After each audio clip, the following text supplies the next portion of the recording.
Welcome back, and thank you for staying with All Angles. Now, the insurance industry says it has had to evolve over the last 2 years due to the pandemic. So let's discuss those changes with Mark Berrington from Hollard Life Solutions. Thank you very much, Mark, for your time here on ENCA. Just firstly, what kinds of changes have been made? Should customers be looking at what they sign even more now? Hi, Maseko, and welcome to the viewers. Yes, I mean, I think that hasn't changed at all. I think that, in the long run, I suppose insurance is about being there for the customer when they really need some help. And I suppose there's no better time to have a look at what you're actually covered for and make sure that pre or post-COVID, the same applies really, to make sure that you're covering the risks that really affect you as a consumer.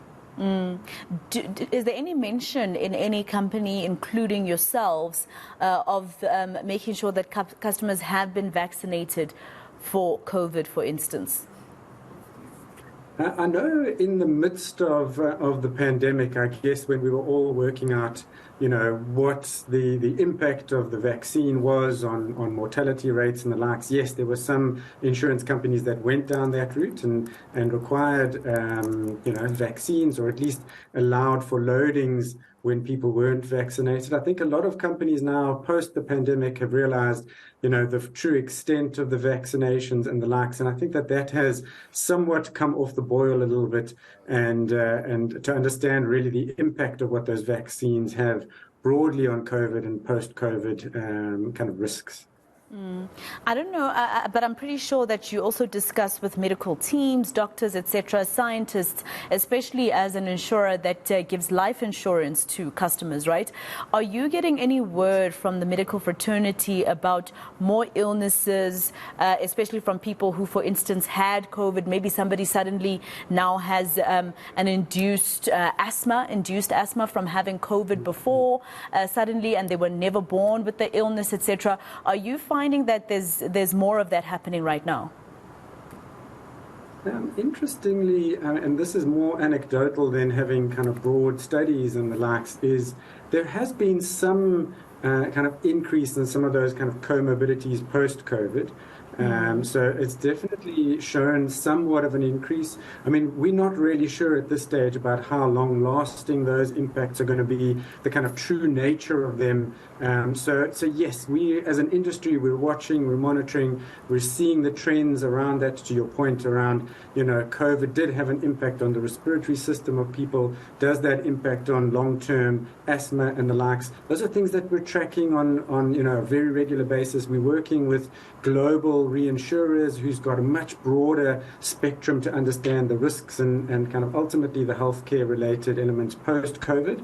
And so we're monitoring those things. We're trying to see if they are or they do have a long-term impact. Our view anecdotally at the moment is that, yes, there might be, but we're taking a kind of long-term perspective on it as much as we can. And of course, Mark, you can imagine how people are trying, because the belt keeps tightening. I think there's no longer even any space on people's, waist to actually keep tightening the belt when it comes to our economy in the country. Yes. But most people will then start to look at letting go of things such as insurance so that they have extra to buy food, etc. How important is it to make sure that you stay having insurance, especially life insurance, and maybe, negotiate? Is it possible to negotiate terms so that you pay less?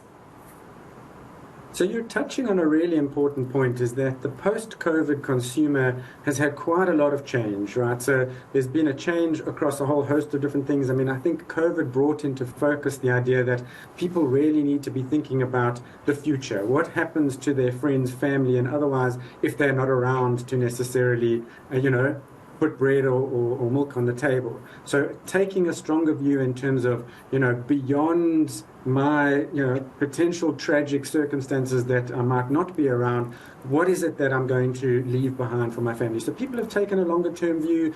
We're starting to see a shift away from, some of the fairly basic, can I talk about it that way, funeral related insurance, and people starting to take a more holistic view on insurance. But to your point, not only due to COVID, but everything post that, the macroeconomic cycle, yes, affordability has become a challenge across the board. I think even you and I are feeling it in the same way. And the difficulty is that, insurance is meant to be there for when people can least afford to get back onto tracks if something tragic were to happen.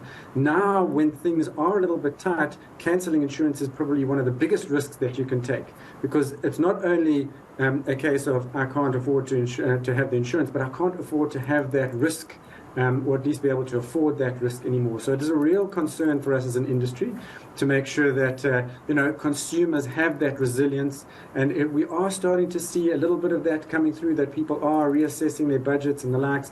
Our view is very much that you should continue to have your insurance, have conversations with your insurer to see if potentially you can kind of put a little pause on it, you can downgrade the policy, but I think cancelling that policy altogether could have a very detrimental impact on the consumer, let alone when they want to kind of bring that policy back on book. There are going to be terms and conditions that will probably come into effect as a result of it.